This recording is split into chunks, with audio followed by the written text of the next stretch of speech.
स्वागत है फिर से आपका हमारे चैनल पर। भारत की धरती सदियों से ज्ञान, आध्यात्म, विज्ञान और अद्भुत नवाचारों की जननी रही है। आज जब हम आधुनिक दुनिया में प्लास्टिक सर्जरी या कॉस्मेटिक रिकंस्ट्रक्शन जैसे शब्द सुनते हैं, तो हमें लगता है कि ये सब आधुनिक पश्चिमी विज्ञान का उपहार है। लेकिन सच्चाई इससे कहीं अधिक अद्भुत और गौरवपूर्ण है, क्योंकि दुनिया का पहला प्लास्टिक सर्जन कोई आधुनिक वैज्ञानिक नहीं, बल्कि 2600 साल पहले भारत में जन्मे एक आयुर्वेदाचार्य, महान चिकित्सक सुश्रुत थे। सुश्रुत ने न सिर्फ सर्जरी को एक वैज्ञानिक रूप दिया, बल्कि उन्होंने ऐसी ऐसी तकनीकें विकसित की जिन पर आज भी आधुनिक शल्य चिकित्सा आधारित है। विशेष रूप से राइनोप्लास्टी यानी नाक की पुनर्निर्माण सर्जरी, जिसे आज दुनिया भर में प्लास्टिक सर्जरी का सबसे महत्वपूर्ण आधार माना जाता है, इसका प्रारंभ सुश्रुत ने ही किया था। चलिए इस महान वैद्य के जीवन, कार्य और चमत्कारिक चिकित्सा कौशल की रोचक व प्रेरणादायक यात्रा पर चलते हैं। सुश्रुत लगभग 600 ईसा पूर्व के समय में काशी यानी वाराणसी में रहते थे। उनके गुरु माने जाते हैं आचार्य दिवोदास धन्वंतरी, जिन्हें आयुर्वेद का देवता कहा जाता है। सुश्रुत दिवोदास के शिष्य नहीं, बल्कि उनके सबसे प्रतिभाशाली और जिज्ञासु विद्यार्थियों में से गिने जाते हैं।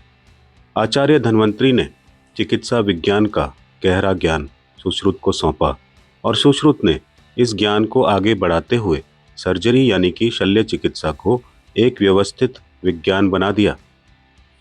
सुश्रुत का सबसे बड़ा योगदान है उनका लिखा हुआ महान ग्रंथ सुश्रुत संहिता। यह पुस्तक आयुर्वेद और शल्य चिकित्सा के क्षेत्र में दुनिया की सबसे प्रामाणिक और प्राचीन रचनाओं में से एक है। इसमें लगभग 300 से अधिक शल्य उपकरण, 125 से अधिक शल्य प्रक्रियाएं, जटिल ऑपरेशनों के तकनीकी विवरण और मानव शरीर रचना का विस्तृत वर्णन मिलता है। आज भी मेडिकल यूनिवर्सिटीज में सुश्रुत संहिता को द बाइबल ऑफ सर्जरी के रूप में सम्मान प्राप्त है। अब बात करते हैं उस अविश्वसनीय कला की जिसने सुश्रुत को प्लास्टिक सर्जरी का पिता बनाया, the father of plastic surgery. उस समय भारत में अपराधियों और युद्ध बंदियों की सजा के रूप में नाक काट देने की प्रथा थी। इससे व्यक्ति जीवन भर सामाजिक अपमान झेलता था। सुश्रुत ने ऐसे लोगों की पीड़ा को देखा और उन्होंने एक अद्भुत समाधान विकसित किया, कटे हुए नाक का पुनर्निर्माण। उनकी विधि इतनी अद्भुत थी। आधुनिक प्लास्टिक एंड रिकंस्ट्रक्टिव सर्जरी इसी तकनीक के सिद्धांतों पर आधारित है। सुश्रुत नाक को पुनः बनाने के लिए रोगी के चेहरे या माथे की त्वचा का उपयोग करते थे। यह तकनीक आज की भाषा में फोरहेड फ्लैप राइनोप्लास्टी टेक्निक कहलाती है। प्रक्रिया में मुख्य चरण क्या होते हैं?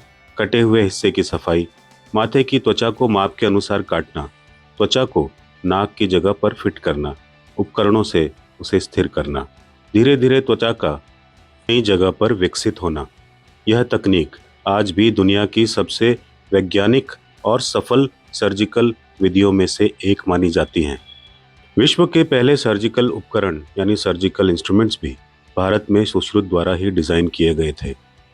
उन्होंने 300 से अधिक इंस्ट्रूमेंट्स का निर्माण किया, जिनमें शामिल हैं चाकू, कैंची, सुई, फॉर्सेप्स, हुक, शलाका, अग्निकर्म उपकरण। इन सबको वे लोहे, कांसे और अन्य धातुओं से बनवाते थे। उनकी डिजाइन इतनी आधुनिक और वैज्ञानिक थी कि आज के कई उपकरण उन्हीं से प्रेरित हैं। सुश्रुत अपने विद्यार्थियों को मानव शरीर रचना यानी कि एनाटॉमी का ज्ञान देने के लिए एक अद्भुत पद्धति अपनाते थे। वे विद्यार्थियों को सिखाते थे कि शव को पानी में भिगोकर नरम किया जाए, फिर घास या ब्रश से धीरे धीरे ऊतकों को बाहर निकाला जाए। इससे शरीर की अलग अलग परतें और संरचनाएं स्पष्ट दिखती हैं। ये तरीका अपनी समय का अत्यंत वैज्ञानिक और उत्कृष्ट तरीका था। राइनोप्लास्टी के अलावा सुश्रुत ने कई प्रकार की सर्जरी विकसित की। जटिल हड्डी जोड़ना यानी कि ऑर्थोपेडिक सर्जरी, फ्रैक्चर, अव्यवस्था और हड्डियों की विचलन समस्याओं को ठीक करना। मोती बिंदु सर्जरी यानी कॉन्ट्रैक्ट सर्जरी। सुश्रुत मोती बिंदु को सुई से हटाते थे। यह विश्व की पहली डॉक्यूमेंटेड आई सर्जरी है। बच्चों का जन्म, स्टैट्रिक सर्जरी, कठिन प्रसव के कई मामलों का समाधान उनकी विधियों से किया जाता था। घाव, जलन और त्वचा की समस्याएं, उस पर भी उन्होंने स्किन ग्राफ्टिंग तकनीकें विकसित की जो आज की प्लास्टिक सर्जरी का आधार हैं।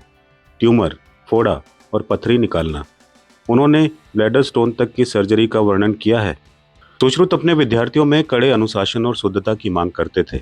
वे कहते थे, शल्य चिकित्सा तभी सफल होगा जब वो अपने हाथों, उपकरणों और मन को पूर्णतः स्वच्छ रखें। अपने विद्यार्थियों को पहले तरबूज, खरबूजा, कद्दू, जानवरों के अंग, इन पर अभ्यास कराते थे ताकि असली सर्जरी में कोई गलती ना हो सके। विश्व सुश्रुत को क्यों मानता है प्लास्टिक सर्जन? क्योंकि सुश्रुत ने प्लास्टिक सर्जरी की पहली डॉक्यूमेंटेड टेक्निक दी, वैज्ञानिक उपकरण बनाए, सर्जरी को एक व्यवस्थित और सुरक्षित विज्ञान बनाया, एनेस्थीसिया और सेडेशन का उपयोग सिखाया, 300 से अधिक सर्जरी और 300 से अधिक उपकरणों का विवरण दिया, इस रिकंस्ट्रक्शन की पहली विधि विकसित की। उनकी तकनीकें इतनी आधुनिक थी कि 18वीं सदी में ब्रिटिश डॉक्टर भी सुश्रुत की विधियों का अध्ययन करने भारत आए। भारत के गौरव, विश्व की चिकित्सा में एक अमर योगदान।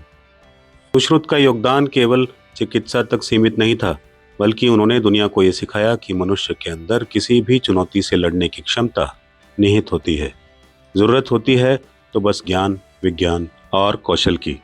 आज जब आप किसी अस्पताल में प्लास्टिक सर्जरी का बोर्ड देखते हैं तो जान लीजिए इसका बीज भारत में हजारों साल पहले बोया गया था। अंत में सुश्रुत की कहानी सिर्फ एक चिकित्सक की कहानी नहीं है, ये भारत की उस महान सभ्यता की गाथा है जिसे विज्ञान और चिकित्सा का जनक कहा जाए तो भी कम है। सुश्रुत ने दुनिया को दिखा दिया कि भारत सिर्फ अध्यात्म की भूमि नहीं, बल्कि विज्ञान और नवाचारों की जन्मभूमि भी है। आज भी दुनिया उन्हें फादर ऑफ प्लास्टिक सर्जरी के रूप में सम्मान देती है और हमें गर्व होता है। दोस्तों, ये कहानी आपको पसंद आई हो तो चैनल को सब्सक्राइब कीजिएगा, अपने दोस्तों से, जानकारों से इस इन्फॉर्मेशन को शेयर कीजिएगा और गर्वान्वित महसूस कीजिएगा। फिर मिलते हैं। नमस्कार।